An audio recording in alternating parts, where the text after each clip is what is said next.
Hello, my name is Lauren Cruz, and this is Crash Course Student Edition, aka I'm not John Green, so let's hope I don't mess this up. And today, we're going to cover the historical thinking skill of continuity and change over time, aka CCOT.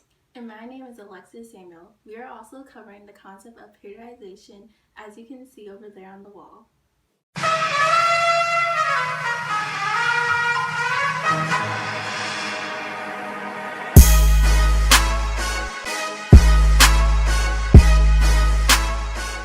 And I'm Allison Scott.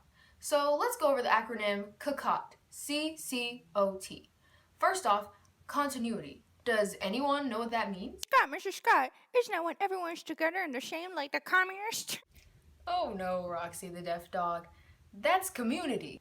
Continuity is when something is constant over a period of time. We see continuity a lot in history, such as in slavery, seeing it in 1619 and continuing all the way to 1863. So how does continuity relate to writing an essay in APUSH? Well, when analyzing documents or even racking and memorized information, it is beneficial to gather trends throughout the years, considering the fact that this class covers 525 of them.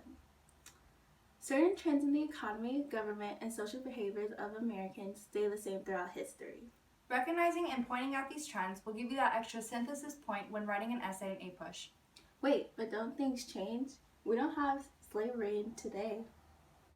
I'm glad you brought that up, Alexis. Things do change, which brings us to the second part of CCOT, change over time. Slavery officially ended 244 years after it started. However, it took time for Americans to fully adapt to the change. The society went from slavery to discrimination and segregation to equality today. The transition out of slavery took many years, from when it first started in the colonial days to the tobacco business in Jamestown. So, just like how a teenager grows into an adult, it doesn't just suddenly happen when someone turns 18. It takes a slow process over years of maturing. Helpful APUSH tip of the day. Santiago, Chile. Where are you? Buenos Aires, Argentina. Don't be like this APUSH student. When using CCOT, be sure to focus on U.S. history. You may be able to later relate your essay to world history using synthesis. Montevideo, Uruguay. Now let's go to Allison with the out-of-budget cartoon slide. So you're writing your first take-home DBQ, and the prompt tells you to analyze the changes and continuities of... Stop right there. Don't even read the rest of the question. Well, read it, but not yet. So you're like, what even is CCOT? Just read the question twice, 3 times, 10, how many ever, and look for the time periods it's asking you to analyze. So the prompt was, analyze the changes and continuities of slavery from the early 1600s to the early 1700s.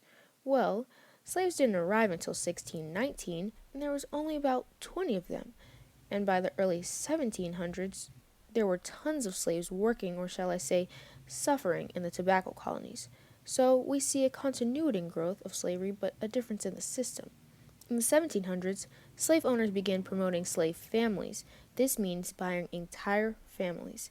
They believed this would allow slaves to feel more content because of a decrease in family separation.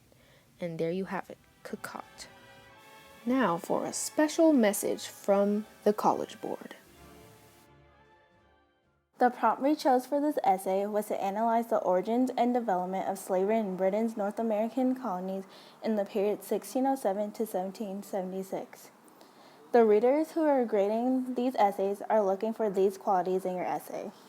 It contains a clear, well-developed thesis that addresses both the origins and development of slavery in British North America from 1607 to 1776. It develops a thesis with substantial and relevant historical information from most of the time period 1607 to 1776. The essay also provides effective analysis of the origins and development.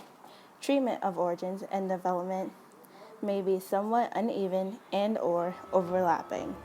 So we've covered the entire category of CCOT, however, we're not done. There's still a very important subcategory of CCOT called periodization. So, what are periods? Time periods, that is. Throughout APUSH, you will constantly visit the 9 time periods shown in this thought bubble. Dating all the way back from 1491 up to present day, since we're always making history, analyzing the change or continuity within these time periods is a vital part of essay making. In fact, periodization all by itself is a historical thinking skill. So, to refer to a specific prompt, let's say it was, analyze the origins and development of slavery in Britain's North American colonies in the period of 1607 to 1776. According to the time period chart, this window would cover the time period of 2 and the beginning of 3. The time periods are specifically divided by significant eras, not equally by the number of years. For example, the end of historical time period 2 is 1754, the end of the French and Indian War, and the beginning of period 2 is 1607, the establishment of Jamestown, the first British North American colony. These turning points within periods help AP students group together ideas and periodize in essays. Now for Alexis with the open letter. Well, students, today we have a very special document taken from the interesting narrative of Olaudah Equiano, written in 1789. Olaudah Equiano was enslaved at the age of 11, and throughout the years he learned to read and write, which eventually led to him gaining his freedom. And now we're going to read the letter. We were not many days in the merchant's custody before we were sold after their usual manner, which is this: on a signal, a beat of a drum. The buyers rush at once into the yard where the slaves are confined and make the choice of what parcel they like best.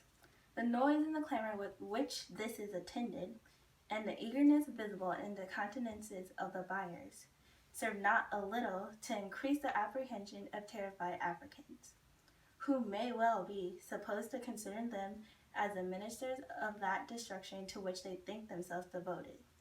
In this manner, without scruple, our relations and friends separated, most of them never to see each other again. Here we get a personal account of the many horrors that Africans face when they're brought from their home country to the colonies. Slave traders were brutal. They only cared about the money they would receive from transporting their slaves to the colonies.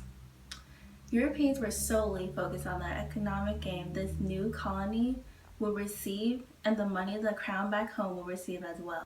Well, that's all the time we have for today, folks. This has been Crash Course Special Student CCOT Edition. Summer's early.